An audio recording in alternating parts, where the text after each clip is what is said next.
Hello and welcome to 4,000 Accounting. I'm Watty, and today I'm joined by Mr. Daryl Easson. Daryl, thank you very much for joining 4,000 Accounting. Oh, you're welcome. Thank you. It's an honor. I'm looking forward to it. Let's just start by thanking you for your patience.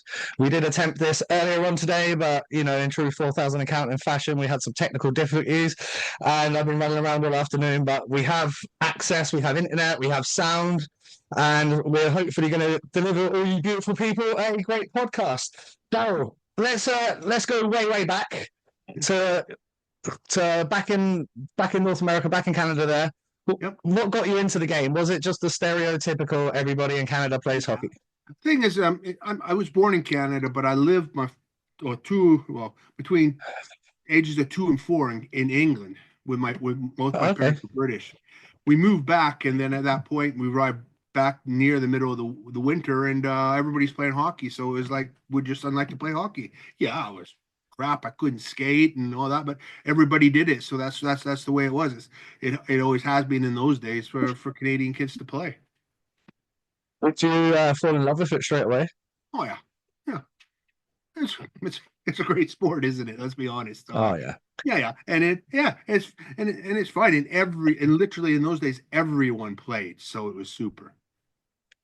Did you ever envision when you in your early years of playing that perhaps you would go on and play professionally or coach or do anything like that, or was it purely just you wanted to have fun and let's see where it goes? It goes in two stages. You start playing, and then you want to play in the NHL. It's fairly pretty much sim, and then you accept everything between. I didn't make all the way to the NHL, but yes, I wanted to do that for the rest of my life, or a lot of the rest of the life. And fortunately, I've had that opportunity pretty much. So, for those that have that have been around for as long as I have, I'll talk to you off air. Like I remember you from the School of Excellence days and the GB programs days and things like that. But what I hadn't realised is that you'd had a playing career in the UK first of all, and yeah, kind of playing career here. So we talking off air, and you kind of play in Canada up until you're 18, 19. You're doing like junior C, junior B. Yep. What makes you then take the step to go back to the UK and have a crack at playing hockey over here? That's a good question. What is basically it works like this. Like I told you when we were off air, is that I got sick the one winter, so I hardly played. I played at the end of the winter, and my brother had these hockey magazines coming in, and this information came in. This one about hockey in Great Britain, hockey in England, and somebody from Southampton. I thought, Jesus, that's interesting. We go for, and then we found out there was the nearest team to where my family was from, which is Leicester, was in Sheffield, and the keywords who were running the team, they lived in Nottingham, and we worked something out. So I decided, why not? I mean, I'm not really going anywhere at the moment in Britain, in Canada. Let's go play some hockey abroad. And what was your first kind of thoughts when you started playing, which would have been, I imagine, in the BHL back then? Yeah, but actually, it was actually called the Midlands Conference something. Actually, in those days, way before the BHL. Actually, I don't know if you've ever been to the old rink in Sheffield, the one that was on the third floor. That pretty much says it all right. That's why my first time on the ice went on the ice, and we were having a scrimmage, and I got hit by a shot, and I never saw it because it was so dark in the place. I was like, this is going to be an interesting 6 months, and it was great. It was great fun, great guys, great people, lots of fun playing hockey.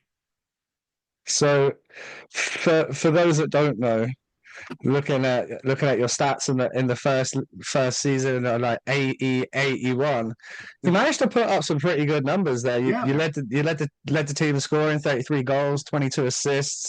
Did you feel like you just like fitted right in? Was that Nottingham or was that Sheffield? Oh, sorry, that's Nottingham. They don't have any stats on Sheffield. So you were in Sheffield the year before. Yeah. The year before, the next year we moved to Nottingham. The rink, they let us start playing in the rink. Yeah, and that was something else. First time you go out and play, there's 700 people in the rink, and the year before we'd had 700 people over 10 game season. come in and see us. I think some of them were because it was free skating afterwards, so that's how they got in for free. Get do You some know, hot laps after the game. yeah, it was interesting. And then there was 700, 1500, 2000, 222, sorry, 2200, 2200, and then finally 2800 in about the fifth or sixth game. And I think in the league, we wiped out the league's attendance in 4 games or 5 games. We had more Oh, in amazing. Nottingham, but that was great. You know why? Because it was fantastic to play there, and all of a sudden people realized something was going on, and then all of a sudden other places, I think, were playing games, and there were 16 people in there, and they were like, oh, we have 350 people here, and people were going, Yeah. must be something going on. And eventually, by the end of the season, they were getting 350 people. It was one of those things. The people who were later on, if you saw what happened in Cardiff, you see what happened in Sheffield. That's the same kind of. Oh, actually, what happened in Belfast as well. All of a sudden, this big influx. Everybody wanted to see what was going on. But we were one of the first places where that started. I'm just looking, obviously it's the 80s, so it's a bit before my time, but just looking at some of your teammates there, and one name that immediately jumped out is Tim Peacock. So for those that Yeah. remember his boy Craig, obviously successful elite league player, Very well. Yep. One of the highest games ever in the elite league. He's Mhm. now general manager of the Solway Sharks.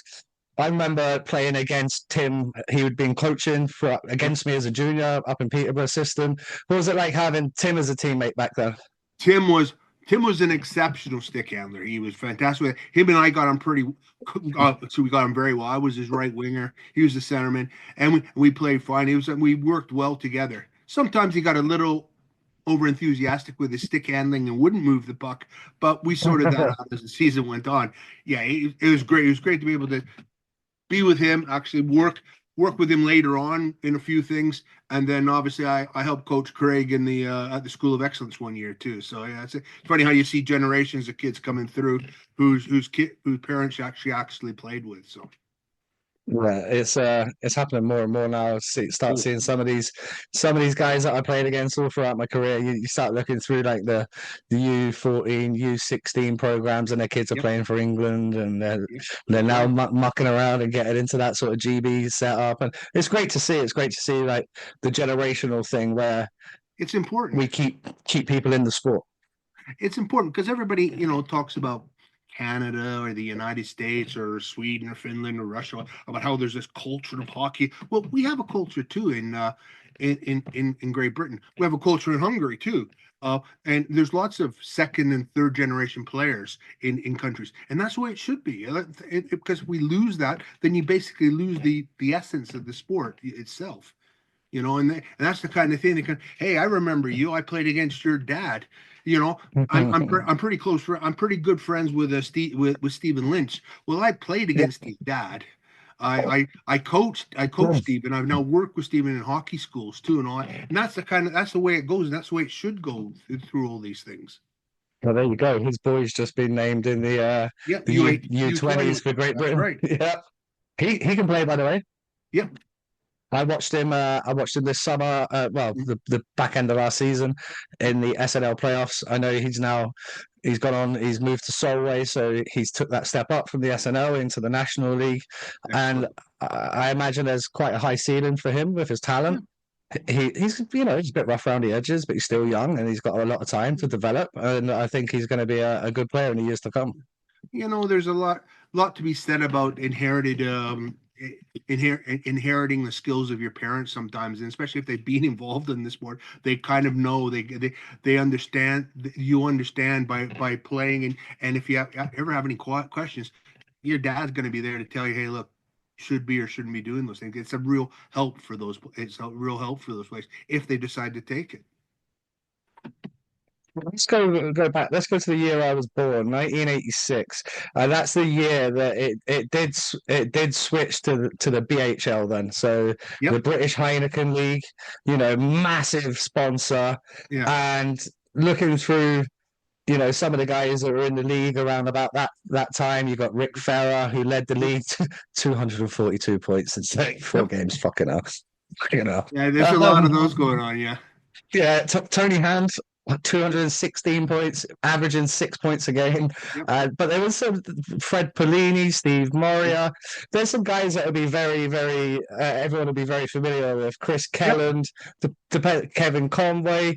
Man, you just keep looking. Mike O'Connor, that's Ben's Mhm. dad. Scotty Neal, Mario Bolonge. He was one of my first ever favorite players because he came Really? to the Beavers He in was in Basingstoke. Basingstoke, wasn't he, in those days? Yeah, Yeah. him and Conway came. It was him, Conway, and Ferrer, and we Yeah. also had Russ Perron. Yeah. They were kind of my guys when I was a kid growing up and watching them. How was it playing against those guys at that time in the BHL?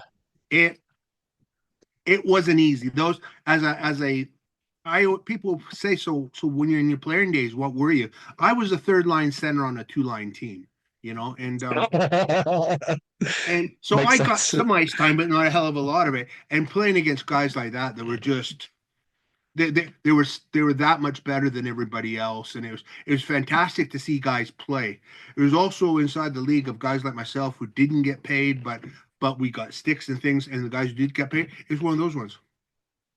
They deserve what they get. I'm getting what I get. So there was no hardship or hard feelings about this.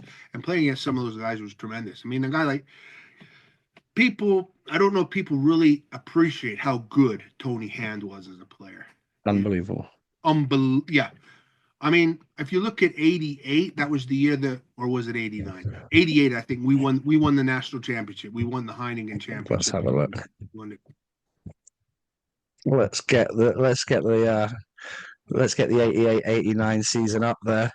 So yeah, there we go. So on your roster that year, you guys had Paul Adey, Darren Durdle, or Yep, Doc Durdle, as he was known back then, that's right. Terry Curtin back, Randall Weber. Yeah, I that's right. mean, Well, a very young Simon Hunt, I would imagine, getting up and playing a few games Simon was there as only well. Simon was 16, I think. We also had a couple 15-year-olds play, so they were only getting kind of ice time.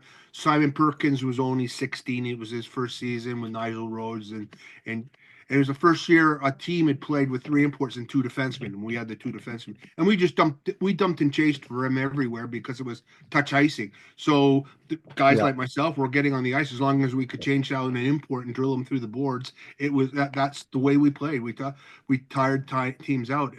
But when in the semifinals we had to play Murrayfield.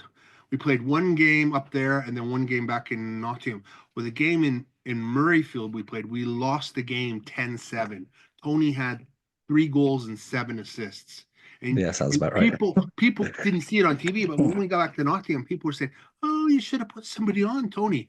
We could have put the whole freaking team on Tony. We would not have stopped him that night. He was impossible to stop that evening, and that was him a lot of evenings and all that. That was we were lucky enough that we played really well at home. In actual fact, I believe it's the home game was the day of the Hillsborough disaster. Oh, okay. I'm pretty certain of that. We played the home game, we beat them, and then the following weekend we went to Wembley. But it's there's players there that were fantastic, and they played well, and they set a lot of the tone for where we are now, where some of the players are now, or some of the players who are just finishing their careers are now. So obviously, I was lucky enough to get to grow up watching Tony, but then play against him for quite a while in the EPL.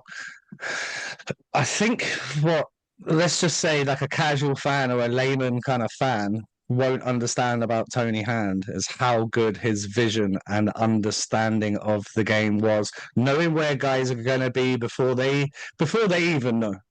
Yeah. Like he knew where you were going to be before you actually thought about where you're going. Like, and his reactionary skills and his vision was like, you'd think you'd be back checking Tony, and you think I'm taking a good line, I'm taking the line back to the net, sticks in a good position, body's in a great position, he's got fucking nowhere to go, he can't make anything, and then cross ice, he'll zip to a guy that's not even come into the zone yet to Yeah. walk onto a one timer, and you're like, I couldn't have done anything else. I did everything that I was supposed to Yep. do. I did it right, but it doesn't matter because he just was levels ahead. And the thing is he could have done it at any level, anywhere he wanted to. In Canada, he did it for a few games in the Western Hockey League, and he probably could have done it for a whole career over there too. He just had he had God-given skills that he used, and he used very well. And he was good. The only thing he didn't have was a shot. He wasn't a shooter. He had everything else, but he could score goals. Obviously, Yeah, he could yeah. get there to where he needed to be, in that. But yes, that's the thing is people will can maybe tell you that oh he isn't that. He was. Trust me, he was. He's the best British player that there's ever been, and he's a lot better than a lot of the Canadians that came in during that time too. So yeah, I mean And he we did did it. have some very good Canadians come and play too in the country, but Tony's except was and is exception. What I found and what I do find fascinating about Tony is it was a BHL, so 3 imports. He did it there, and then it went to the BNL. It was 8 imports, and then he did it there, and then it went to the Super League, and it was 16 imports, and then he did it there, and then it went to the Elite League, and it was fucking 15 imports again, and he did it there.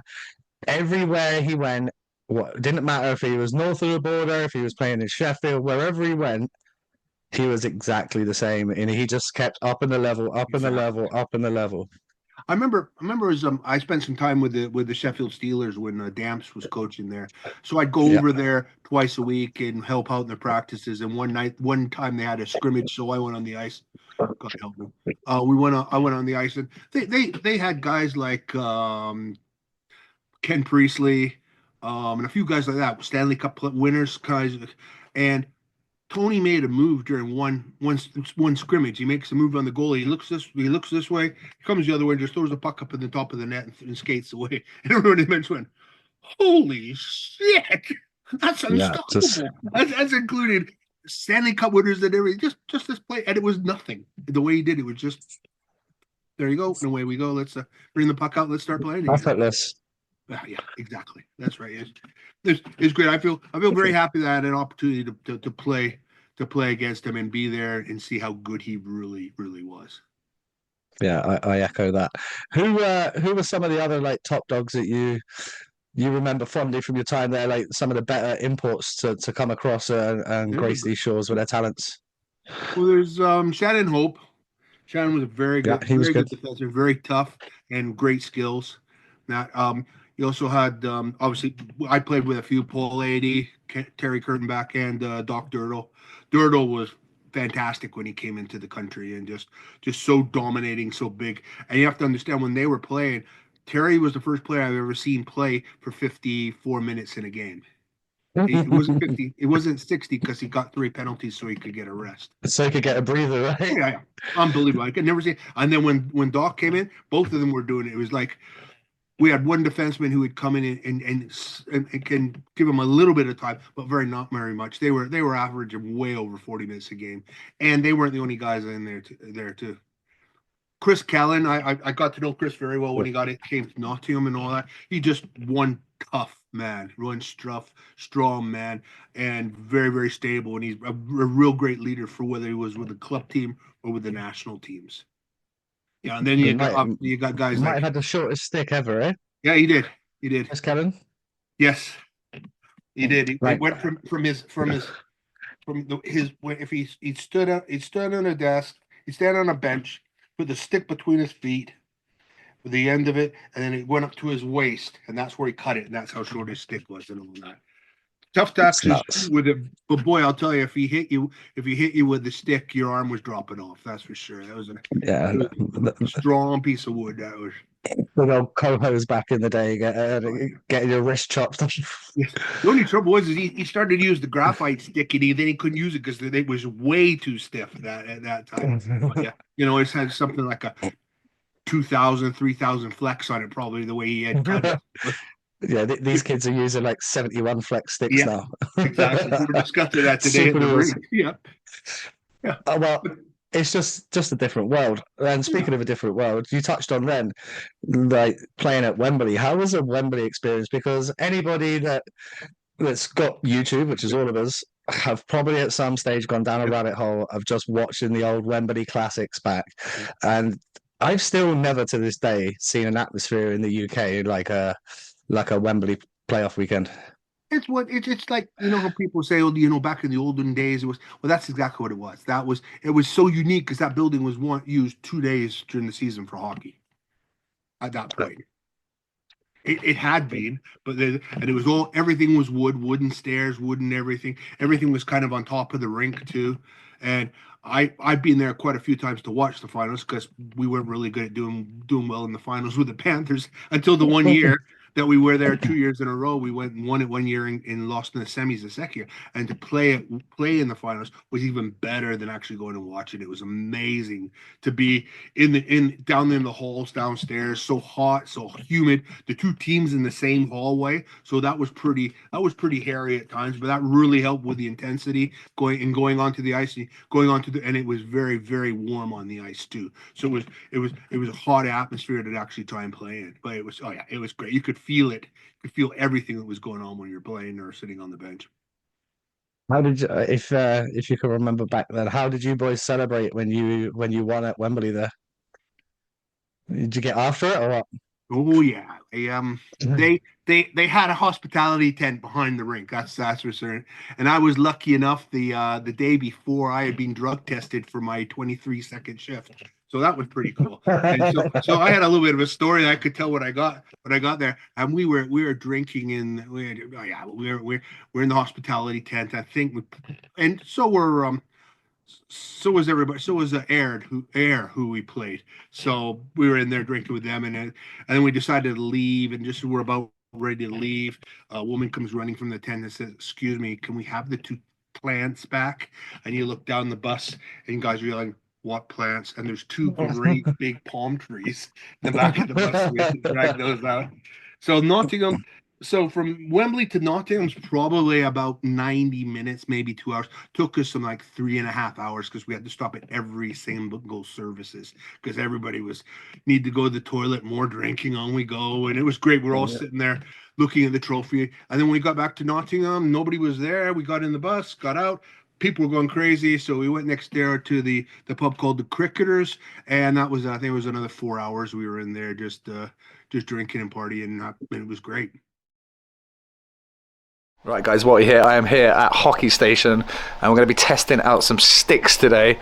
As you can see, they have a huge range of sticks, and today I am going to be testing out the brand new Bauer Tracer. And if you can see behind me, they have their little hockey range set up, which is absolutely perfect. Analysing what's going to be the right flex view, what's going to be the right kick point, all of these good things. And honestly, I can't explain how big the range is. Let's have a look just behind me here, all the way up and down this wall.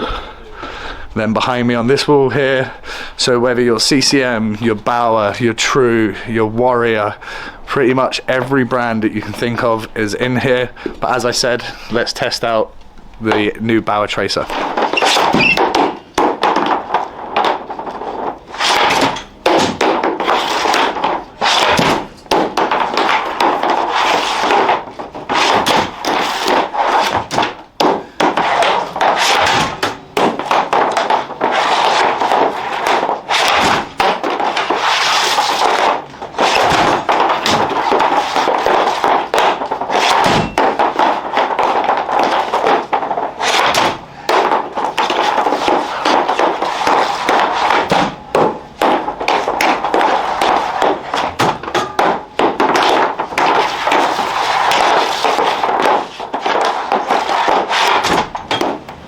If you're considering buying a new stick, this new Bauer Tracer is unbelievable. That's awesome. What made you decide to call it a day on the playing career? I didn't. That's the thing is, I was at one point a dual national. Then I was a not, and then I was a British, and then I was put back to a dual national import. And at that point, there, no way was nothing going to sign me at that point. So it's like, what am I going to do? So maybe Kind of pushed out a little bit. Something tells you maybe now's the time that I stop and I do something else. So that's what happened.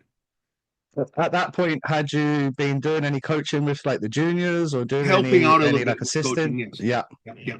I helped out a little bit, and when I stopped, I was asked if I would like to help out with the second team in Nottingham, the Trojans they were called at the time, and so I went down and I started coaching them on a regular basis. Yeah. Did you fall in love with the coaching straight away, or was it something that Yeah. A way better coach than I was player. I discovered that. I always found coaching, especially the youth and like the juniors, way more fun than I did playing. Yeah. And don't get me wrong, I fucking love playing. Like I loved it. But there's just something about like watching a kid get better, watching them then Yeah. go on and get selected for maybe a GB or Yeah. make their first pro appearance or something like that. There's something that you get from that you just don't get from playing. Exactly right. You know, there's a saying I use on coaching courses because I do coaching courses. It's a much higher honor to help somebody become the best than to be the best. And I think Yeah, I like that. that's true. Way better. And you know, we do a lot of things with the IHF where we talk to the kids and all that, but we realized talking to the coaches was even more important because the coach has more influence over people. The kid, maybe I can do it, maybe I'll tell my friend. The coach, he's talking to 20, 30, 40 kids, passing the message on. So that's the opportunity that you have, and you can have. How did you find the transition from playing into coaching? Did it sting a bit at first? Because obviously you said like the dual nats thing. Was you a little bit pissed off still that you weren't quite Yes. Yeah, able that's a to good play? question. Yeah, I was pissed off that I couldn't play and the way things went. But I enjoyed coaching. I really enjoyed coaching and saw the benefits of it. You know, but you know, in retrospect, looking back, yeah, like it was the really at 29 the only thing I could really do because I wasn't going to go any further. If I look back from now to then, I was kind of lazy compared to if you want to be a Right. really super hockey player. What I've seen for 10 years here and around the world of really so it's like okay I can hold on to this little bit of upset for a while, but I got to keep doing what I'm doing because I enjoy doing this stuff and helping and coaching. And I was lucky I had Alex Dampier there helping me during that time too. He was still the Panthers coach, so he would help with this. He'd give me a little bit of advice on the second team. He was a bit of a sounding board that made things easier for me. What was you doing away from the rink at this point? Because obviously, like you said, you touched on some guys getting paid, some guys not getting paid. Like, how were you paying the bills at this point? I was working for the city council in Nottingham. Okay, so that Office you had a work. career where they kind of let you coach and do Yeah, other yeah. things alongside. Well, and if you think about it, in those days too, there wasn't much of a. If you're gonna play, you're gonna play on the weekends. If you're gonna practice, you're gonna practice late at night. If you're gonna have eventually, if you're gonna have national team practices, it's gonna be late on a Friday, sometime in the Saturday, then go home Saturday night. So Yeah. it didn't really affect what I was doing for a living. That's good. Did you did you enjoy like getting out of that like like the Trojan sort of start and then getting up higher in the levels and like starting to go through it and then get involved with actually Let me go at this in a I'm gonna different come way. back to one sec, I'm gonna come back to that question because I can't I would be remiss if I didn't ask. How cool was it being on fucking grandstand on like a Saturday BBC One? There's 3-4 channels and you boys are out there just beating the wheels off each other. That's cool. Cool, right? 2 years before, I think we were also on grandstand with the Norwich Union Cup, and Yeah.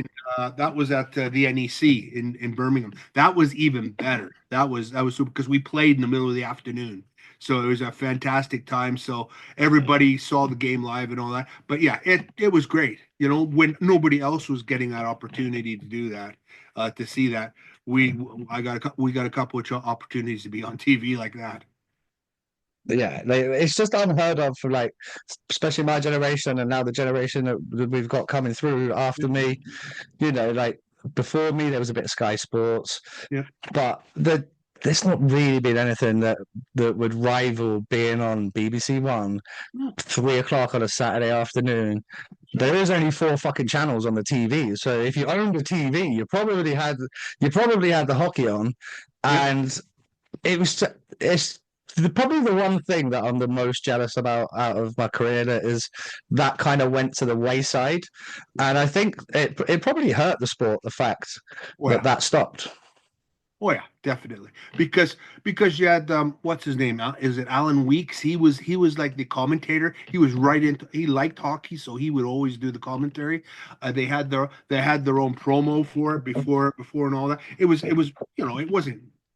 it wasn't Formula One or football or the well, football wasn't on TV in those days. So I mean that's another thing that made things a lot easier for that. And it was good. Of course, any type of exposure makes things a lot better for you. It makes things a lot better for your sport.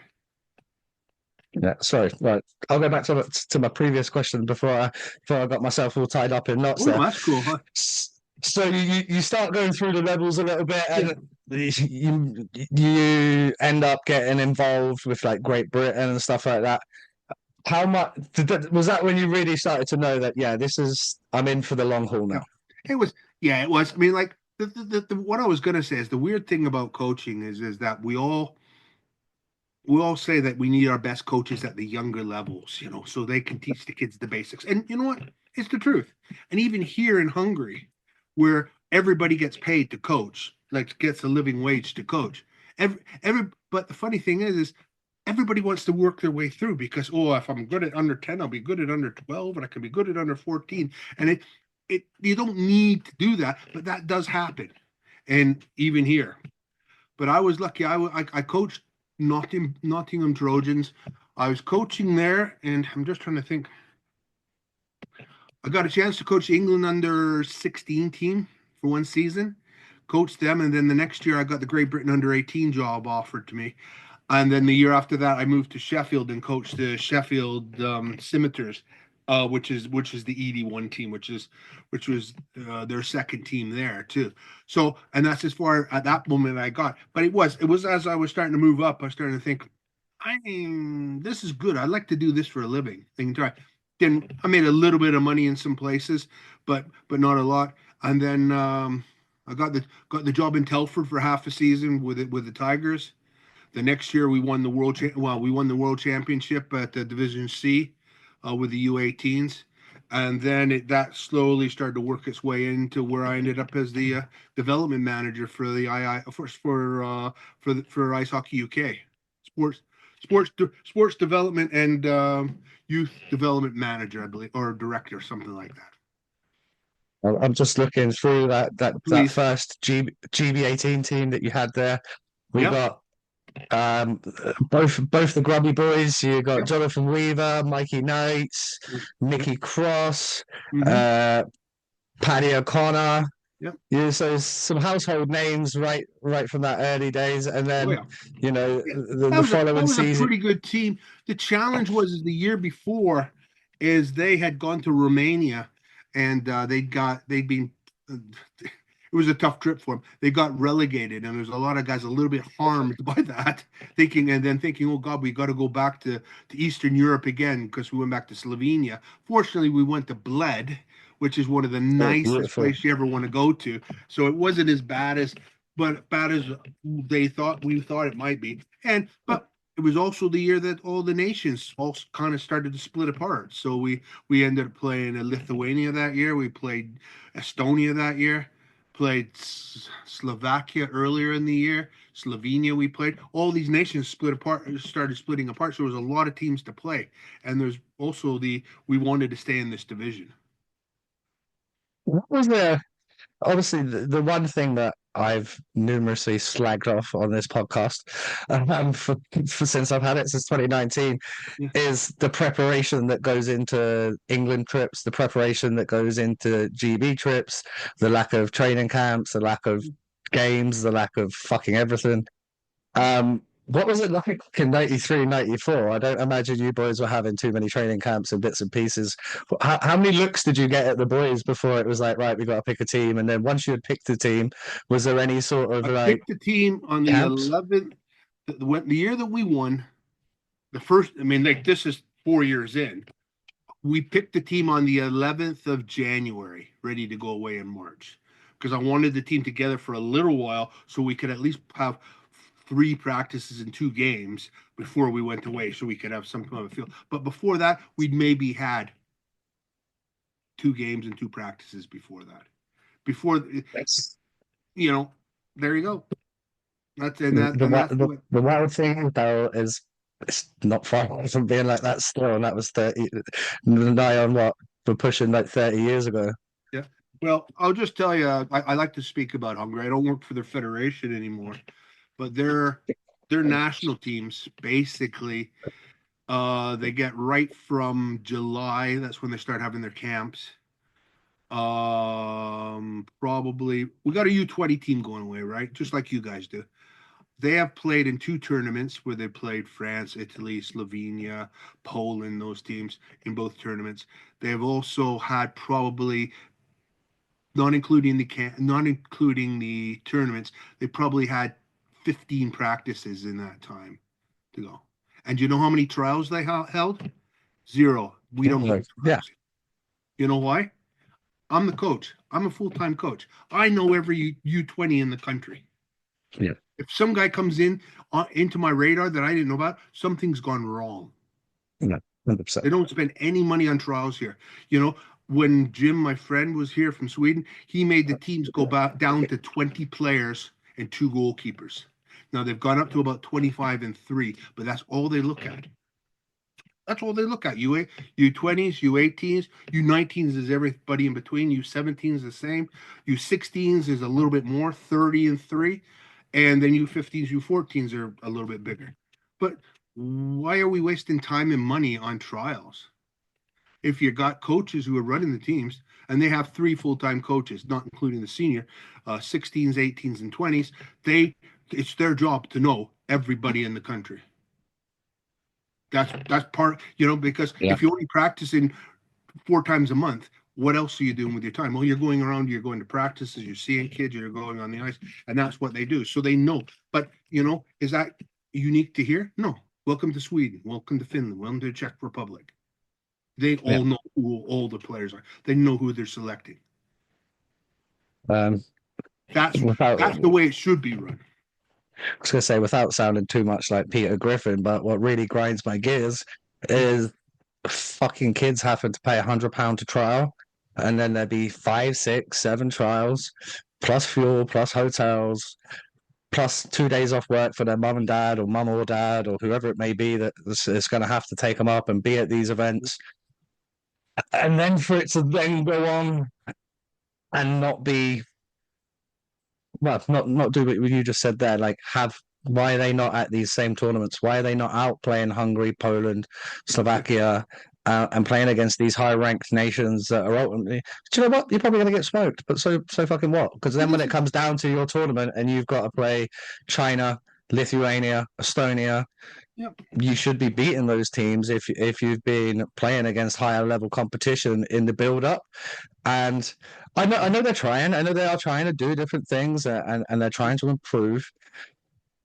But I think we've got to start looking at countries like Hungary, Germany, Denmark. Like we always made the mistake. I felt we was always looking at Canada and America. We're never going to be fucking Canada and America. Like let's just put a pin in that right away, because we're not. Like if we want to, we can find teams, but they're probably going to be my age and have 3 of them that are blind or something. Yeah. Right. But we could be looking at these other programs. Obviously, we're going to get into your time, not only with the IIHF, but also in Hungary. But just like looking at the Hungarian program, we spoke about it off air. There is no money to trial. You turn up at the rink and you have a jersey and you have socks and you're on the ice twice a day and you're in the gym and there's testing and there's all these things going on, but at no cost to the parents, which I think is fantastic. None of the ages there's their cost to the parents. Now, yes, there's money here and all that, and at the end of the camp, the kids have to hand their shirts back and their socks back and everything. But that's it. But you know what? When they go to a world championship, they get a shirt, they get 2 shirts, they get 2 sets of socks, they get gloves, they get helmets, they get everything. Because every year we order brand new gloves, and they start to work their way down through the national teams. So that's the thing. But that's because they're using the way they're using their money. And the whole thing is why should not kids, parents have to pay for certain situations? I mean, it's easy to ask, okay, so all this money that's being charged, where's it going? I've asked it quite a few I'm not times. suggesting anything. But you know what? It'd be nice if it was being done so it was being pumped back into the system so that when it came to the end of the season, they had to go someplace. Woof, that's all paid for right there. Fun. If that's it, then I got a little bit of an okay with that. What do Hungary as a national program? You said they got money. What do they do to raise funds? Is it government or is Government. it It's all government? government. It's all government. They have a So thing here called the TAO, TAO. It started in 1980, no, 2009. And what it was is, I don't know if you've heard the guy, Mr. Orban. no. He's the president of Hungary, and he's everybody says he's a dictator and whatever. When he became the president, he loves football.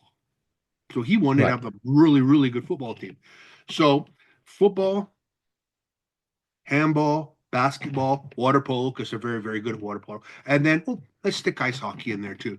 So they came up with this tax program. That's what it is as a tax company, say you're running a hockey team and you go to Mr. Shell, who's the Shell oil guy, and say, hey, all the tax that you're paying to the government, say that you're not going to give it to them, you'll give it to me.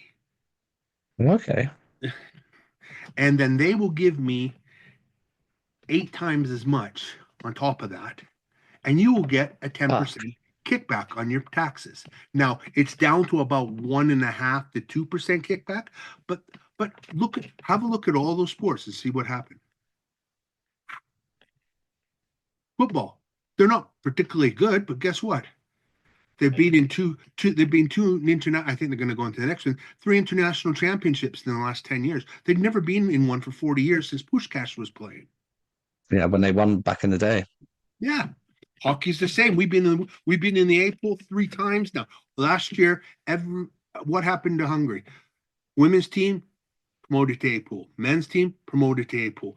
Women's U18 stays at the second level.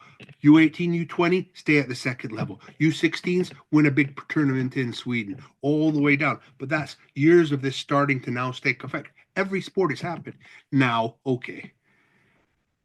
I know there's a lot of people going to say, oh, yeah, money will make it all different. Well, you have to know where your money's going. And that's one of the challenges they've had here. They've just thrown money at it and not really kept an eye and controlled it. They should have been doing better here, but it's worked. And they've done the right things. They brought in a guy to run their national teams. So they ran their national teams. And like you were saying, what teams? He took on all their national teams and he said, okay, fine. You know how we're playing Belgium and the Netherlands? No. Let's go to Italy, France, Slovenia, Austria, see if they'll play us. And they were like, oh, geez, I don't know if we want to do this. Until year 2, they started losing to the Hungarians. It's like, hey, these guys are good. When we go to Hungary, we get completely taken care of, too, because fantastic. So then when my friend from Sweden came in, he started saying, why don't we start bringing Swedish teams and Slovakian teams? Same problem. But we have 2 teams that travel to Sweden during the season. We have had the Slovakian national team playing at our U17s and U18s this year and all that. So we're Awesome. doing exactly what you said, but you're getting better and better and better. Like you said, you lose 7-1 to the Slovakian team. You're the U17 team, and they're the U16 second team. This is true numbers. Well, that's probably better for us than us going and playing Ireland? Yeah. And winning 15-2. Ice rink. Yeah. So it's like Playing against nations that have got one fucking ice rink in the whole entire country. Exactly. But that comes from a year's worth of planning, like what they do in Sweden, what they do in all these other countries. People used to, when I first got here, they used to go, oh, well, we're not. I said, okay, hold on a second. When I say to somebody from Britain, your average under 14 here in Hungary, he gets about 200 practices in a year, 200 off-ice practices in a year, and plays 45 games. And most people, so they're averaging about 4 practices a week, and people in Britain would go, my God. Then you tell that same thing to my friend from Sweden, and he goes, yeah, it's about normal. So where are we closer to? And where do we want to be?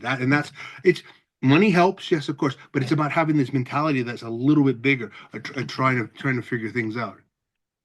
you know. Um, obviously, you was with the GB under 18s for a very long time, but Seven you did seasons. end up you did end up being an assistant coach for the senior team. How who was the head coach there, and Chris how was McSorley. that? That was Oh, that was okay. How was that? Because he was an interesting cat, right? that was great. Actually, he's one of the most organized men I've ever seen in my life. I've met him and I've had him do some other things for me when I was working at the IHF. But he's a very good man, very organized, and knew exactly what he wanted to do and how he wanted to do things and all that when it came to running camps, running teams, and that.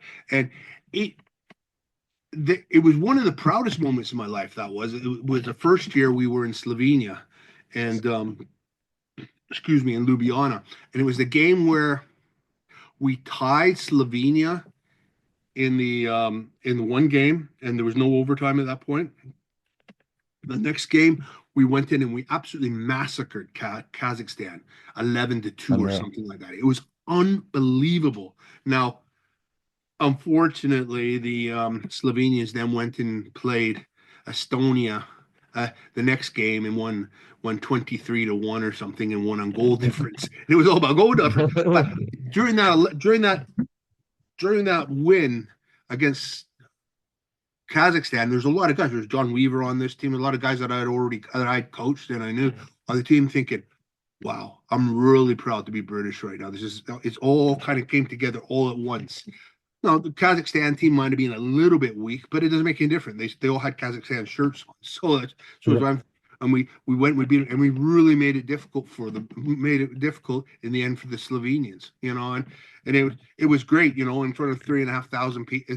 Actually, it was 6,500 people there, and tying Slovenia was just unbelievable. And then when they started in the closing ceremonies, when they started throwing stuff on the ice at us and all that, that was pretty interesting too. That was Tell you what is interesting because of that year being 2001, 2002, the Super League was still a thing then. yeah. And obviously, that being the top level of hockey within the UK, the BNL was at the kind of 50% imports, 50% Brits. But you're looking at the makeup of the team. Obviously, there was never that many boys playing in the Super League, British boys. So a lot of the guys are in the BNL, but some came from the Super League.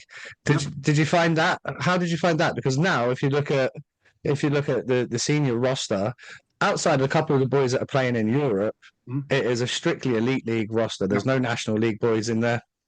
What happened there was kind of a limit put onto the players for the amount to the amount of dual nationals that could be selected. So they had to keep it down to, I think it was like 6 dual nationals the first year. The second year they let it go a little bit, it went up to 9. So they had to bring the British players from someplace. So they had to find the better British players that were playing. I mean, we had Colin Shields. He came in. He was still in America, going to school in America. So At Maine, right? yes, yep. He was in there and all that. But all the rest, yeah, they some struggled, but some came and played very very well. They made that step up into that level. Here's a question for you then about one of my former teammates, because he was currently playing in the SHL at that point. How good was David Longstar? He was captain, so how good was Lobby when he was in his SHL days? Oh yes, he was great. Lobby's challenge in the SHL was that he couldn't get a pair of skates that fit him correctly. I don't know if you know this. He actually had to cut the No. back of the skate out. I think by Christmas time he'd gone through 12 pairs of skates or something stupid like that because he got this growth now in the back of his foot. But he was great. He was great. He was great before that. And he was a very very good hockey player in those days. Yeah. But Yeah, that was like also the year. The second year was when we were in Slovenia. He actually got injured and ended up in hospital and stayed in hospital because he had a thrombosis. And I actually had to stay with him that year. Stay with him in Slovenia till sorry no, he's in Hungary. We were in Hungary. We stayed in Hungary. And that was my first trip to Hungary. And then his wife and his mother came in too and all that. And then we finally got him back home afterwards. looking through, do you know what? Like looking through this roster, Mhm. outside of a couple of the new school boys, your Robert Dowds and Yeah. everybody else. this is the era of the best British players ever. If you look, you had Stevie Lowe and Stevie Murphy, arguably the Yep. two of the top five British goalies ever. You can chuck Ben Bounds in the mix and a couple of other guys. But You've you got also had another Jonathan. guy exactly the same age, Joe Watkins too. He was on Yeah. my team when we won the world championship. They were exactly the same age, those three guys. But yes, Lyle Yeah. and Murphy were the best. Outstanding. And then you've got Jonathan Weaver, arguably one of the best British players ever. You then go on Tony Hand, the best British player ever, and then David Longstaff, Colin Shields, and Ashley Tate. So when it comes down to looking at your Mount Rushmores of UK hockey, that roster had fucking 85% of those boys. Yep. Was there Absolutely right. was there any clashes of ego? Because obviously there's a lot of talent there, or did you kind of find all the boys come together Well, they and all came gel? together. It's something I had noticed a couple of years before when we were lucky enough to win in Romania, won the championship with the U18s. Like the old the hate between the Scottish and the English, this hate between the Northern and the Southern English. And all. When you're winning, there's no hate at all. Everybody's just, kids don't know the national anthem, but they'll try and sing it. It was the same type of thing there. These guys, they were all there for one reason, and that was it. And that was to try and win and try and do the best they could, try and move us forward, especially after the first year in Slovenia that we were this close to being promoted. What made you step away from like the national team program as a whole? I wasn't forced to. I had to because I took the job as the in 2000. I took the job as the technical director for Ice Hockey UK. So part of the job was I was an associate coach with the senior team, but that was it. Everything else went off to the side. What was the day job then? So obviously you're working for Ice Hockey UK. What were you Yeah, doing that on was like a a daily full. No, basis? that was a full-time That's job. what I mean though. But like, what did the day job entail working for Ice Hockey UK? That was the years that we started to try and put together the Learn to Play program of getting kids to skate, play half cross ice hockey, the selling the ideas of cross ice hockey, doing getting them not to keep scores so much. It's kind of worked, kind of hasn't. Once again, they make kids pay, don't they, to go to cross ice jamborees. I would have thought so. Well, in the 197 they run here, they don't. But it's so cross ice hockey and all that, and that was part of that. Also, education, coach education, trying to get the coach education. I put together an evaluation program.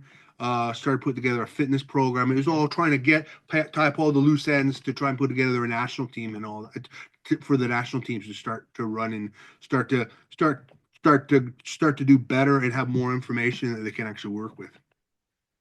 What was the relationship between the English Ice Hockey Association and Ice Hockey UK at that point? Because notoriously, they've just fucking butted heads. Yeah. Although now we've got Henry, he's wearing two hats, and that has been very, very recently. Like we're talking months as opposed to years. But back then, I remember, because I would have been like just as you were stepping away from the seniors, I would have been stepping away into the 18s, and you remembered like there was just clashes all the time.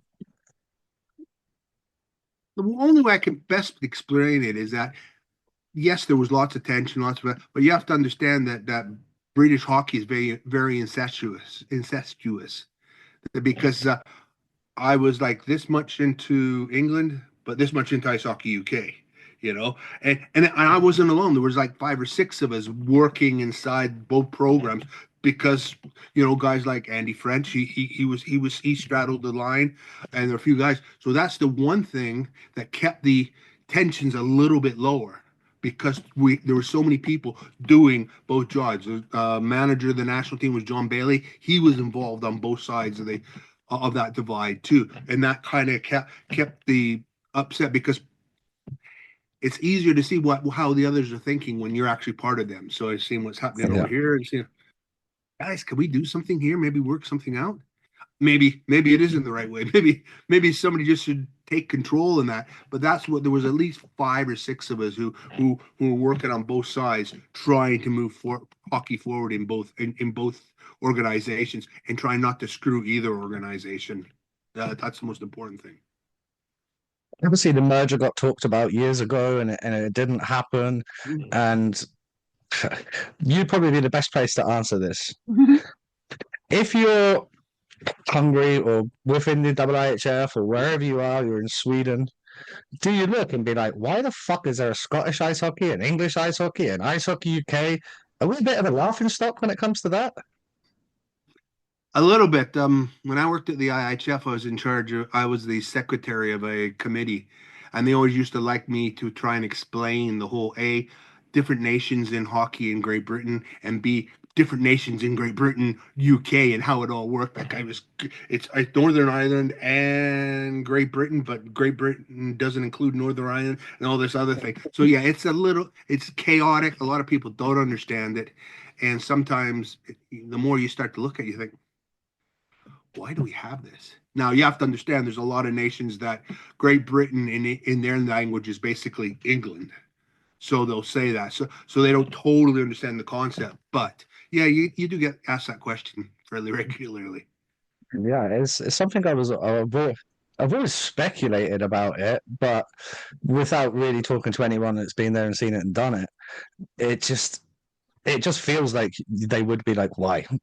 Yeah. Why is there three governing bodies for one sport in a country that we're not huge. It's not like we're Canada where there's fucking 9,000 teams at every level. Yeah. You know, we got 60 rinks. Like we have 10,000 players. Do we need 3 organizations to run 10,000 guys? I don't think we do.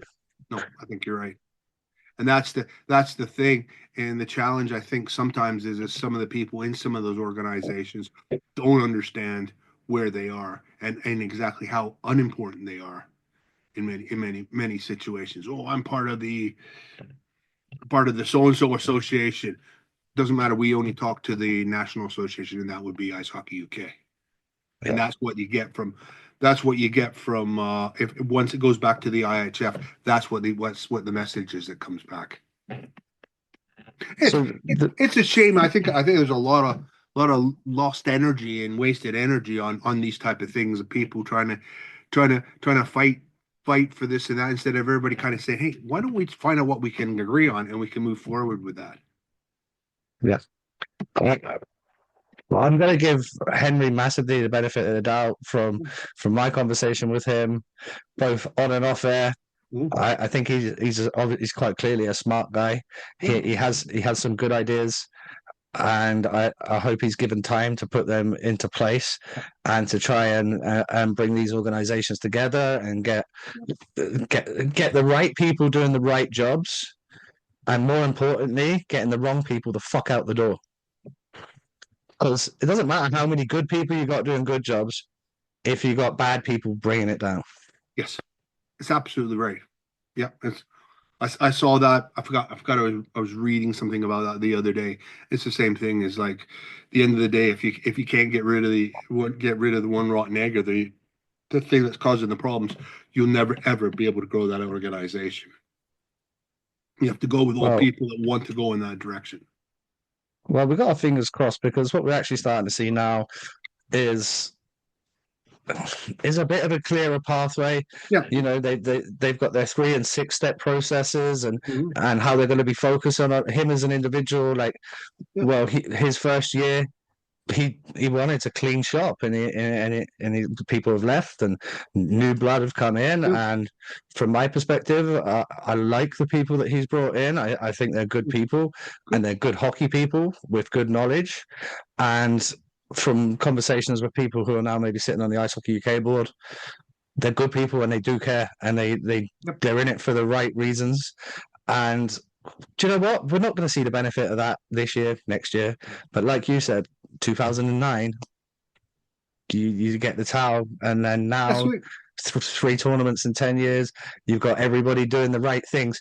And the thing so is, it's taken 15 years, but we've hosted something like 25 tournaments in that period of time too. So, you know, so they got to build all this, not just direction, but also built all this experience inside the organization too.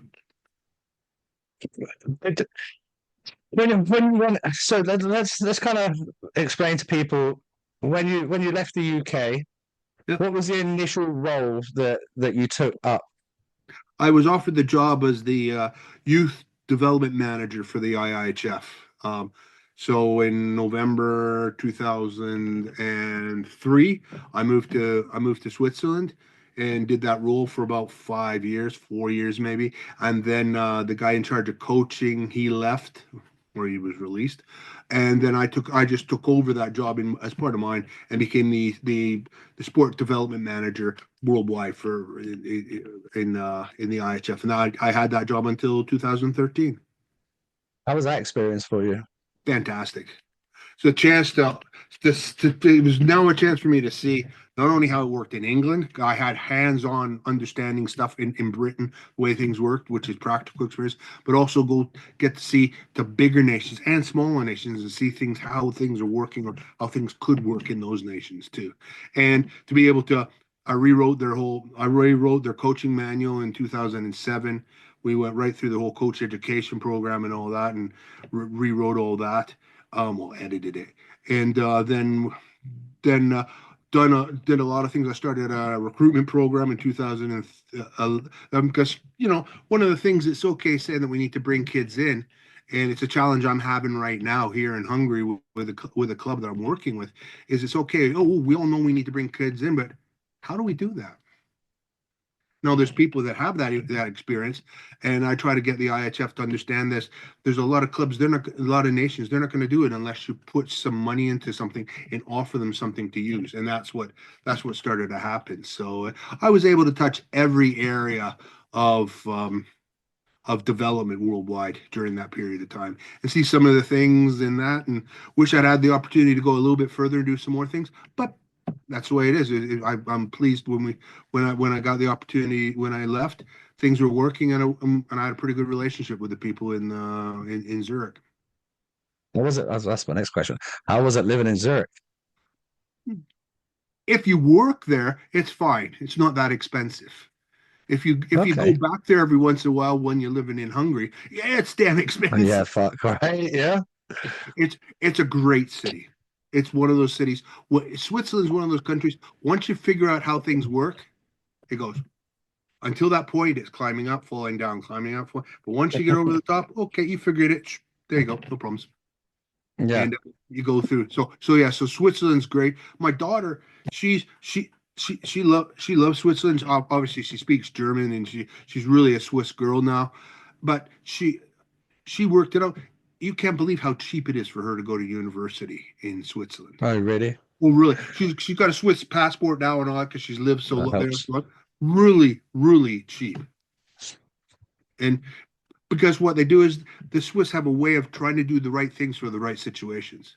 It's like, it's really expensive. You try and buy a beer and it's £9 or something like that. It can be sometimes here too for really expensive, but £9 for beer. And you go for a burger, it's 30 francs. So it's about 26 pounds for a hamburger meal and all that. But if you want your kids to go skiing, it'll cost you £20. That's it for 6 months. Okay. If you want your kids to go swimming, free for the first year. So they have at the certain levels, they make it real simple for you to actually for your children to try everything. That's why at one point Charlotte was singing, she was playing the flute, she was dancing, she was in a gymnasium thing. So I should do it 5 days. And then, she figure skated and she played hockey. I was coaching the hockey team at that point. Yeah. And it cost almost nothing for, really comparatively. But for children under the age of 10 or under the age of 15, and then it's done for the right reasons. So your kids can do more than just sitting around the house like this or looking at Xbox. Yeah. Yeah, exactly. That's fantastic. I love that. It's a mentality that they work with, I don't know if you've ever heard the stories about the public transport in Switzerland. When Zurich, it's not that it's No, it's fairly reasonable. But you get from where I live in Zurich now, you could walk down to the bus stop. That's a 2-minute walk. Get on the bus, drive right down to the bottom of the road. That's 5 minutes. You get off there and you walk straight onto the platform of the train. The train shows up 5 minutes later. You get onto the train. It takes you wherever you want to go, and that's normal in Switzerland. Everything is pretty much on time all the time, and it's made so everything connects. It's easy for you to go from point A to point B anywhere in the country. But why do they do that? They do this because, Zurich is a big banking industry. Yeah. Lots of money to be made in banking, but there's not a lot of money in there's not a lot of money in banking when the people are stressed when they get there. And what's their number one stressor in the morning? Trying to get to work, and traffic's bad, so we take the train. If the train's 10 minutes late, everybody's stressed. So let's make sure everything's on time. So it's so simple. These people get to work. That's their mentality. That's always been the Swiss mentality since we were there. Since we moved there in 2003. So yeah, it's a nice lifestyle. I wish I had the money to be able to live there on a regular.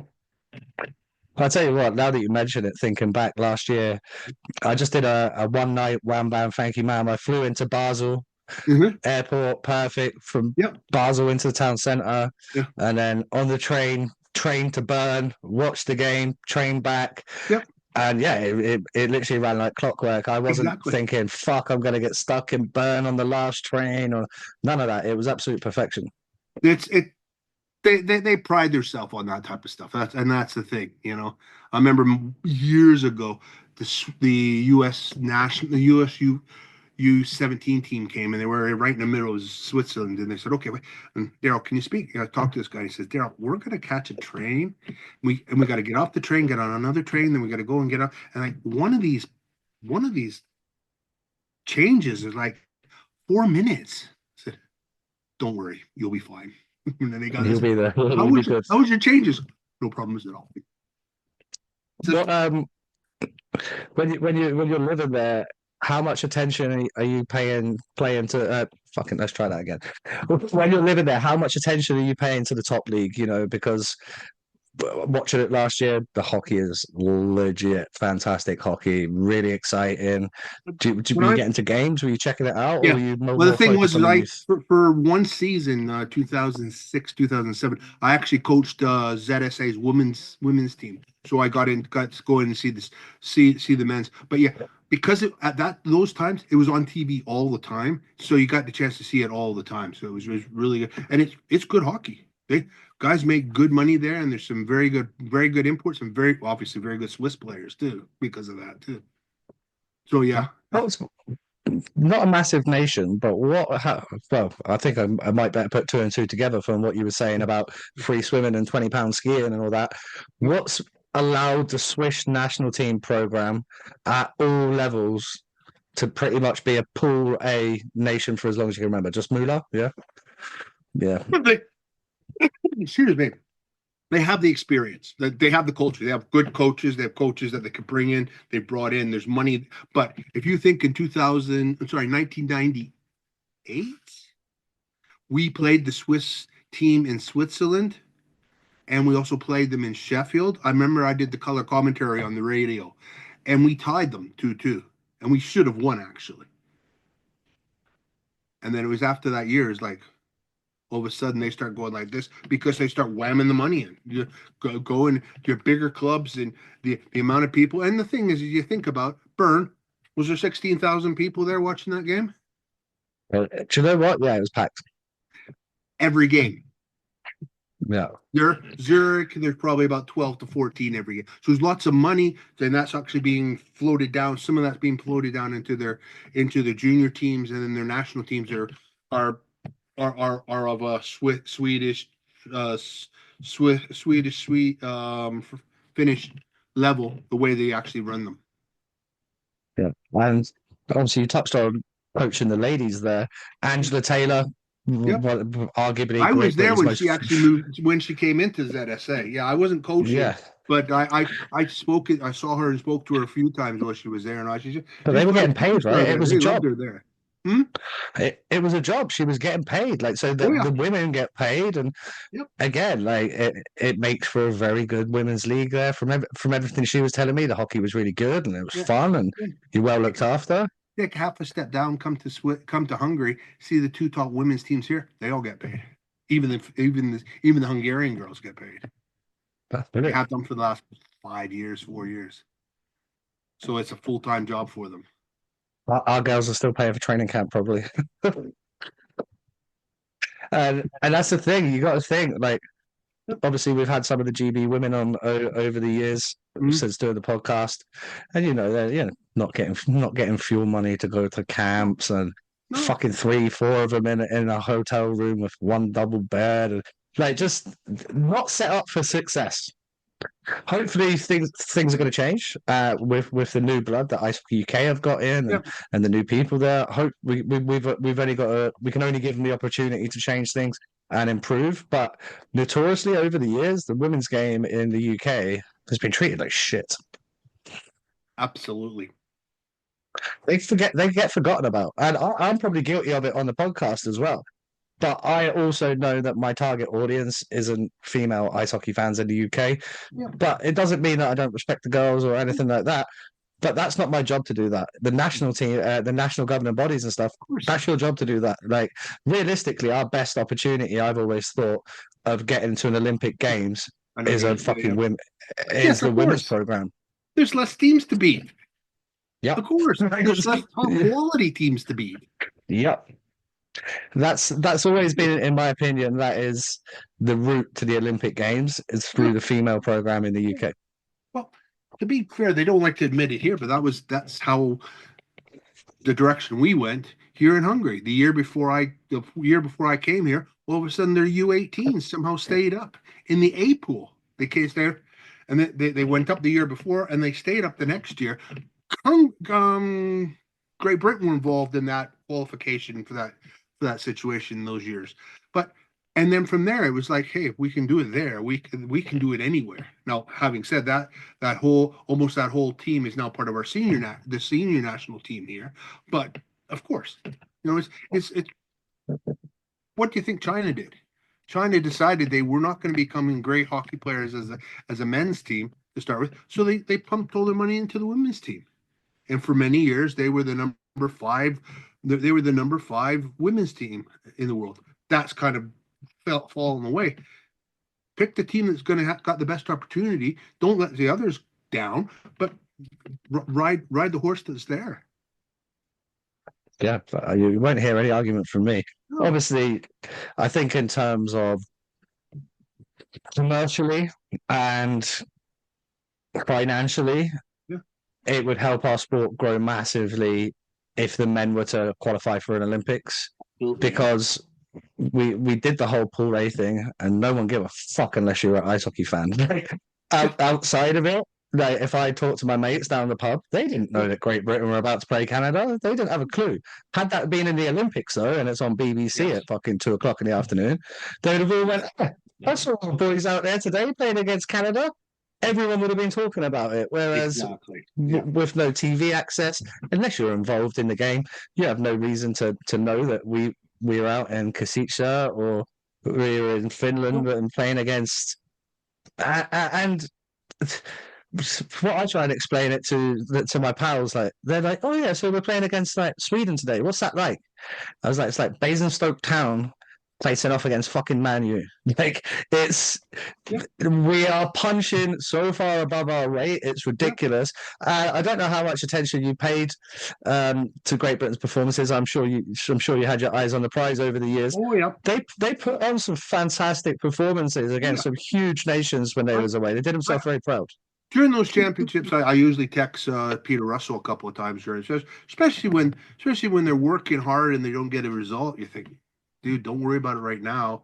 They're playing. And as he said, I think publicly, is that last tournament there were some of the best performances he's ever had from a Great Britain. Yeah, of course. And they went and won the last game of the tournament. So fine. I think that's great. You got to understand where you are. I'd much rather be going up between the Division 1A and and the World Championships and dropping back down and doing the elevator there, then doing it Division 1B and Division 2A. We've all been there, and you don't want to be at that bottom part of the fall. You want to be at the top part, and eventually maybe something will happen that you'll stick there. So, for those that don't know, obviously Great Britain did get relegated last year. Yep. I've just pulled it up on the IIHF website right now. So the tournament they're going to play in this year, Division 1A, Group A, sorry, is in Romania, and it's Great Britain, Italy, Japan, Poland, Romania, and Ukraine. And that is between April 27th and May the 3rd. Now, I'm sure Pete is eyeing bouncing straight back up out of that group. Two teams, obviously, two teams go up. Yeah. So I think we have a very good opportunity in that division to go straight back up. My question to you, with your development head on, over the last few years, maybe a decade, the under-18, the under-20 program have been playing in those lower divisions. Mm-hmm. How do we develop to a stage where, like you said about Hungary, they're in that 1A, they're thereabouts, so they're playing against, it might be France one year, Austria, they're playing against better nations. How do we get our juniors so that they're in that, so that in 5, 6, 8, 10 years, we're still a Pool A nation, but we can also still compete? Because you know what? Bounsy's not getting any younger. Mark Richardson's not getting any younger. Dowdy, Ben O'Connor. You start rattling through the list. All these boys are in their 30s, pushing mid-30s. They've all got families. They've all got kids. Eventually, their kids are going to be playing, and all of a sudden, it might feel a bit selfish to be at a rink 4 nights a week, where your boys trialing for England 10s, or your girls trialing. Do you know what I mean? Like, there's going to be stages where you go, well, we've had our career and we now need to take a little step back. How do we get that next generation through and improving? There's a way that you get those teams, you put those teams together and you get them to play games during the season, not just 1 or 2. It's like I think the U20s were way earlier this year, I think in Holland, and Martin Grubb had them play a couple of teams. That's the start of the process. But you need to have all your teams playing like that, getting there. I think you've also got a challenge, though, is that we keep our league going, and then after 2 years, some guy gets a British passport, and I can slide him in, and he'll replace Bouncy, and that there has to be a desire, I think, from the organization or from everyone, that this is what we want to do. This is the way we're going to do it. Let's face it. Nobody wants to really come and live in Hungary. It's a beautiful country, by the way, and this is where I want to spend the rest of my life. But it's easier for people to go and live in Britain, speak English, get a British passport, and then go play for the British national team. And there's somebody has to draw a line or put something in there saying, stop, okay, we want to do something. We have to make sure our British kids start coming through here. Yeah. Now, well, you have a lot of imports in your top league, the elite league. That's one challenge. It's a private league, so you can't really tell them what to do, but that would help. For the kids, going back to your original question, for the kids, you have to get them and get them together. Get them together in August. Put the team together. Bring them up in October, maybe November. There's an international break in November. See if you can find some place to go to. See if you can jump onto the back of some tournament and all that. See if you can beg, steal, and borrow to get into a tournament. But the thing is what you have to understand is, like, in November, like just past, our senior team played in a tournament here. Right. Our U20s played in a tournament. I don't know where they were. Our U17s, they were in Slovakia. Our U15s, they were in Slovakia. U14s, they were in Slovakia. U16s played a tournament. So everybody went away in that tournament. Yeah. Not just one team, every team. Oh, yeah. Sorry. And the women's team, the U18s went away, and they sent away 2 women's senior team players because they had so many players. They took one to France, and another group went to Norway. So they had two national teams there. So that's because that's the way your players get better. Because playing against a league team, I did it as a coach. That's fine, but it kind of loses its, 25-year-old guys don't want to lose to 16-year-old kids. And Rightly the other so. thing is as well, they don't want to, like, if I know GB are going away and I'm playing for Solway, like that Solway took on GB this year. Yeah. I don't want to fucking break a guy's shoulder when he's about to go help my country, go in the world champ. So maybe I pull out of a hit. Maybe I don't battle him as hard in the corner. I don't want to lose, granted, but I also don't want to. Hey, the kid from France who's trying to make the senior team does not give a fuck about that. He's going to run through you. He's going to fucking smoke you. He's going to chop your arm off in that corner. He doesn't care. Like, that's the thing. So as well as, you're playing against guys that are your peers and better than you, but again, they're probably taking it down a level. This was my thinking, and this is just from like the road tripping and stuff that I've been doing as a podcaster. You fly into Vienna. I think my flight to Vienna last month was £55 because I booked it like 3 months in advance, right? Yeah. So £55. You could take on teams in Vienna there. You could take on Austria. You're then 35 minutes on the train, Bratislava. You can take on, even if you just went and played the Bratislava U20s, like they're still going to be better than what you get here. You're then 90 minutes on the train from Brno. You go up to Czech. Brno, arguably the best program in the entire Czech. Go and do that for 3 days. Friday, Saturday, Sunday. 1, 2, 3. Fly the boys home on the Monday morning. Let them have some pints on the Sunday. Fly home on the Monday. Everyone's got together. Everyone's got that team spirit. Are you going to get smoked? Probably. But what you're going to get is a hell of a lot of good hockey players playing against your nation that are ultimately going to pull you up. Yes, of course. That's like I said when they first started doing all our nations against the Central European nations, and they were like, "What do we play Hungary for?" And still, Hungary plays as well as they are, and then there's like, okay, fine, this is a good group to play. Well, that's what you got to do. You got to play teams that are gonna improve your players, because it's all right to say, "Oh, well, we won silver," but you lost 3 times to Tanzania. Yeah, right. Yeah. You can put in an actual name in there, but so what does that mean? That means nothing. Let's play against teams that we know are doing. The other thing I also thought about, just thinking about what we're talking about, is how many players does Great Britain have, that younger players that play abroad? Do we know? Oh, I couldn't give you a figure, but there's a few. I know you couldn't. I know nobody in Great Britain could too. Okay, so that's the fucking problem. That's the problem as well. But part of my point here, they're not as good here as they should be, but we have some kids. We have a 16-year-old kid playing in Finland that has now played 4 games for the senior national team and scored 4 goals and 3 assists in that time. But we know where he is. We have 2 kids in Sweden, same situation. We have 14-year-old kids playing in the Czech Republic or Germany. We know where they are. So encourage your kids to go abroad, but make sure you know what they're doing, where they are. Make sure that you can actually say, "Hey, Nicky, this is Daryl Easson. What about so and so who's playing for you? How's he going? Is he doing any good for you? What does he need to work on when he comes back?" Because that's a way. If you can't actually make the competition better, or they can't go up in the competition in ages, then let them go. But let's find out what they're doing when they're there. Have a little bit of a tag on them so you know what they're doing.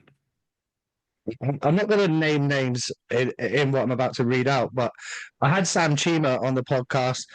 Very good coach, very good development. He just, after our conversation last week, he reaches out. "Hey, Watty, this is the feedback I get on my players from a national team program." Just goes, "Hope it's all well.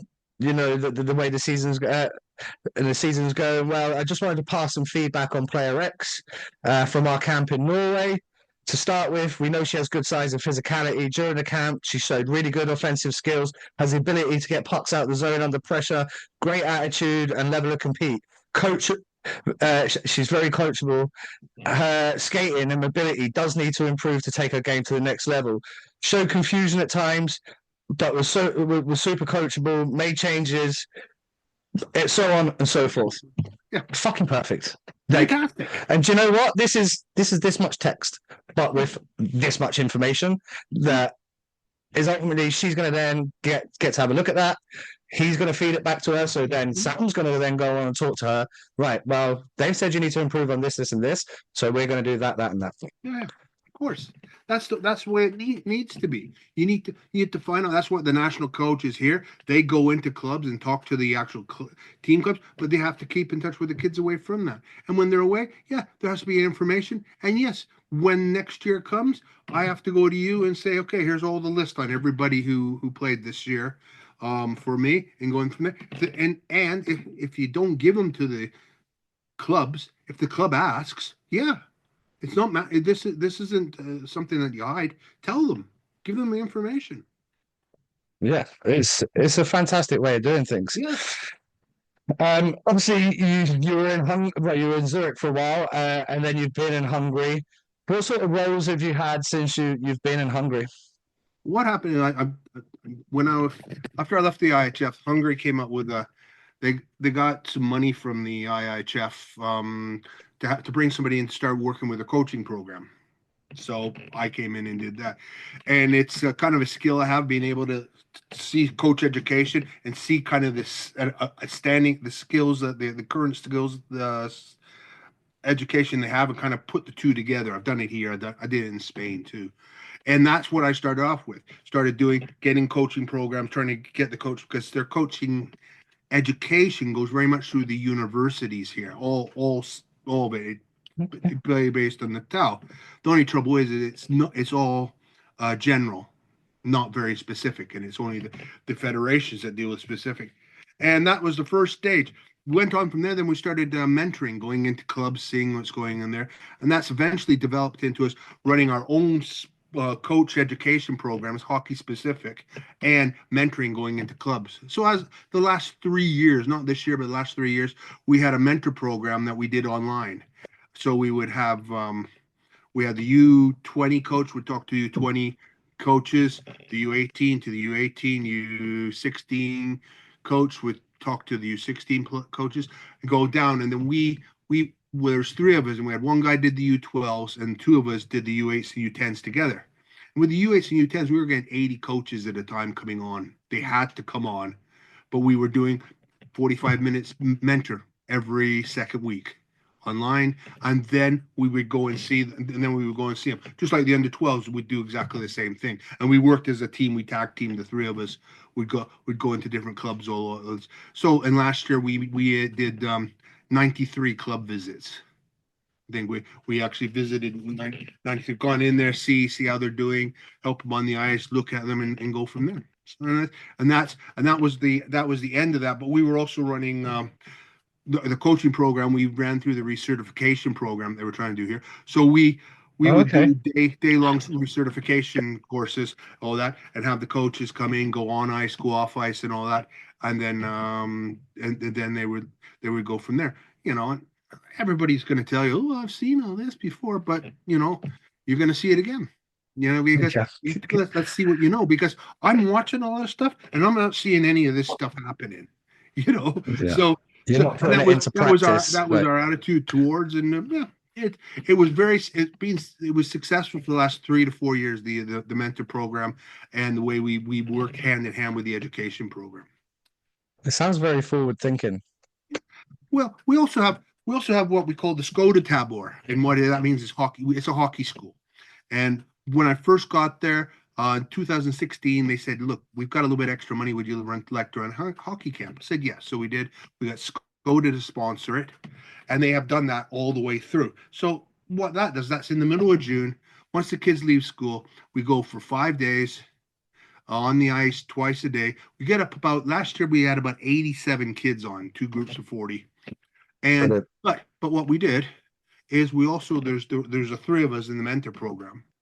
One took the older, one took the younger, and I kind of overseeing everything. We brought in another guy from the mentor program who's our goalie coach, and we then brought in four in each group, extra coaches, pay them a little bit of money, but use that basically as education for them learning how to coaching and run camp, and also about running certain specific modules when they go onto the ice, what they were doing. So we tried to do everything with one or two different, with more than just one reason for doing it.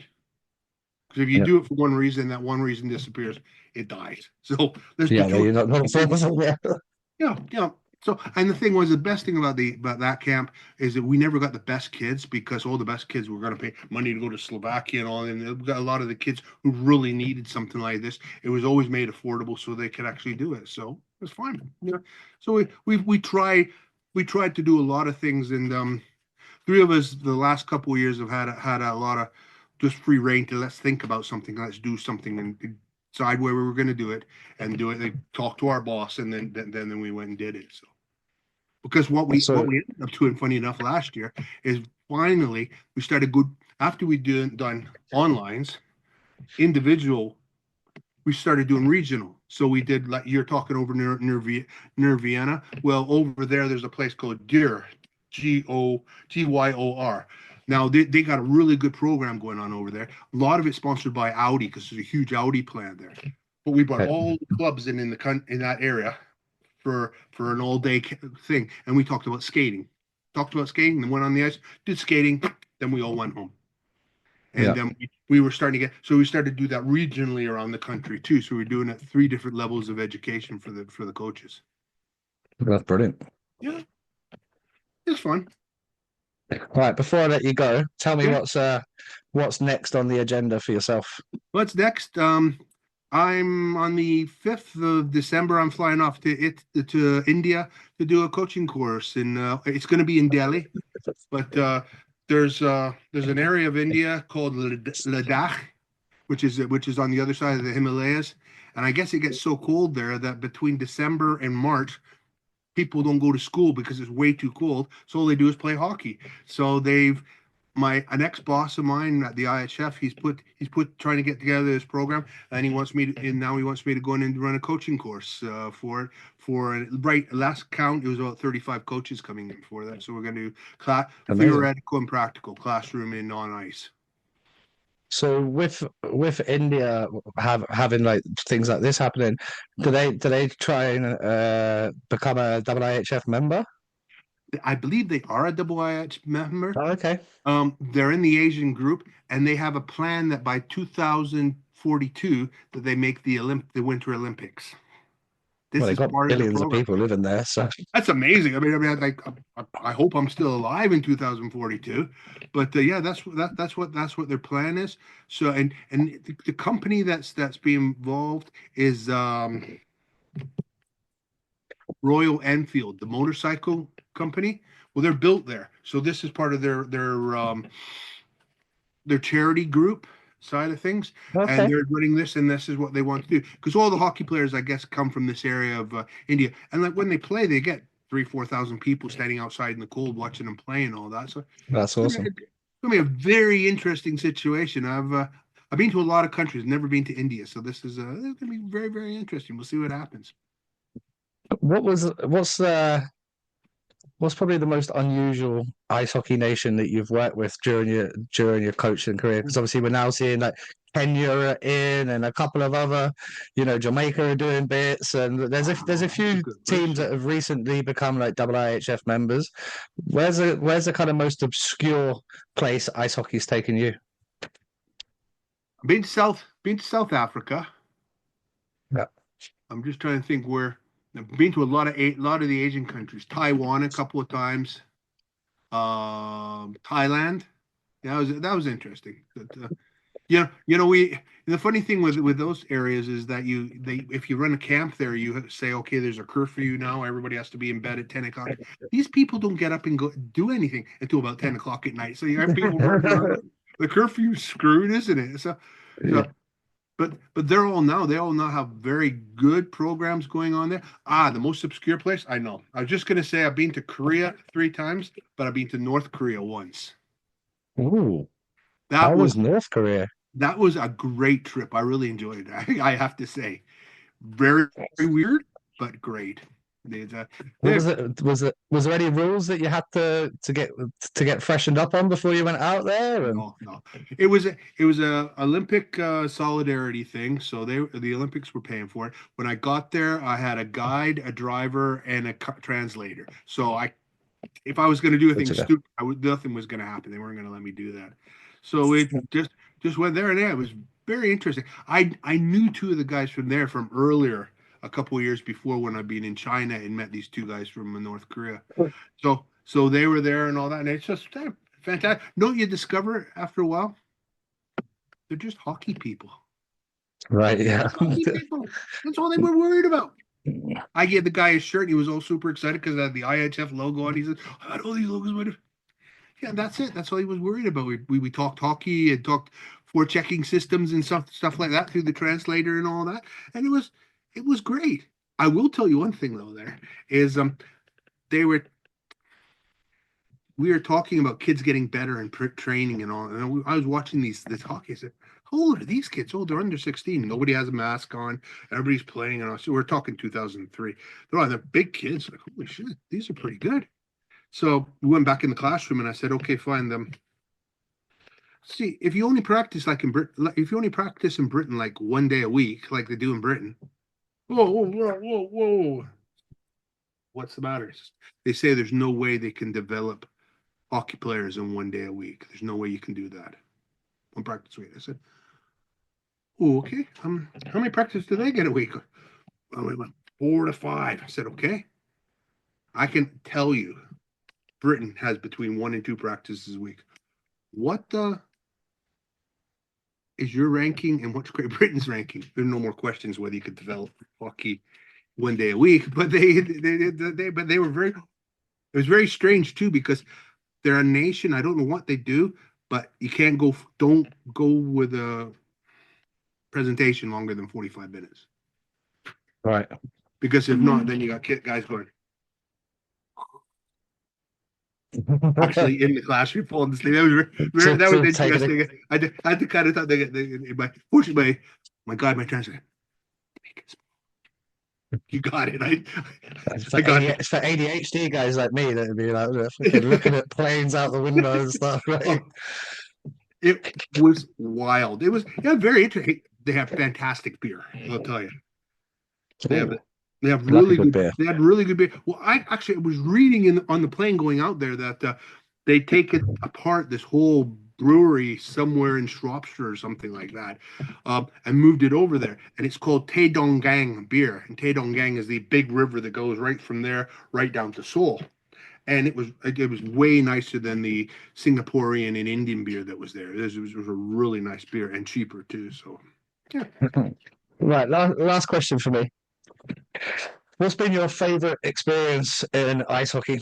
Because man, you've had a hell of a journey. Yes, I have. So what's been the top experience for yourself? That's a good question. I've never ever judged that. Couple of things. Okay. I always wanted to go. You can list off a few if you need to. I've always wanted to go to the Olympics. Fortunately, I did go to the Olympics. I went to the Olympics in 2006, worked the Olympics in Torino. That was a fantastic experience. And then I also got a chance in 2012 I was in charge of the whole hockey side of things for the Youth Olympics in cool. In Innsbruck, and that was really, really fun. So those are two that I wanted to go, obviously, as a player or a coach, but I wanted another, and it was super. Getting the chance to play and getting the chance to go to 11 world championships, senior world championships. That's always quite interesting to watch and to go to something like that. So actually, I got it in the end. Well, Youth Olympics, the Youth Olympics. I've been to the one 6 years before. The Youth Olympics were standing in the ski jump area, and they brought the Olympic flame right in front of us like this. That's cool. Good, literally, yeah. That is the thing about that's the coolest. Hockey, real pure hockey experience was winning the gold medal in 1997 and seeing how excited those kids were. Yeah, as a coach, you're proud, you're happy, but seeing how excited the kids were that we had won. So the Olympic medal and winning the gold medal. The So Olympic. it's funny. I completely fucking forgot about it, but you just said I actually held the Olympic torch in Basingstoke changing room. So Wow, I don't know what was happening, mate. that's cool. Next thing I got like the Olympic torch. It was it. I don't know how, why, or where, but that's how it ended up in our shitty changing room in Basingstoke underneath the stands. But it did, and I managed to get a picture. I did say that was going to be my last question, but I do have one more because I meant to ask it earlier. How bad, or how it might not be bad, good or bad? What's the politics like within the IHF? Sorry, I might just save my hardest question for last. I meant to ask it earlier, but is there a lot of politics? And An awful lot of politics. Yeah. yeah, is that frustrating when you're like, well, essentially a coach and a coach mentor? Did you find it frustrating with the politics, or did you just Yeah. kind of just Trying, let it trying roll to off the do duck's things. back? Trying to do things. And when I first got there, I was told development was sexy, so I was lucky. So it was. Everybody wanted to do development.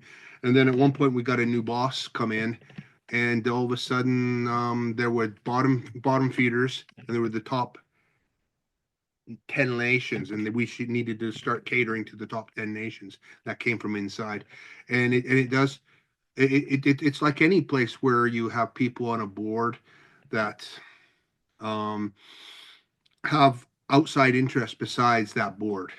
And Oh, okay. everybody who's on the board has an outside interest because they're part of a federation.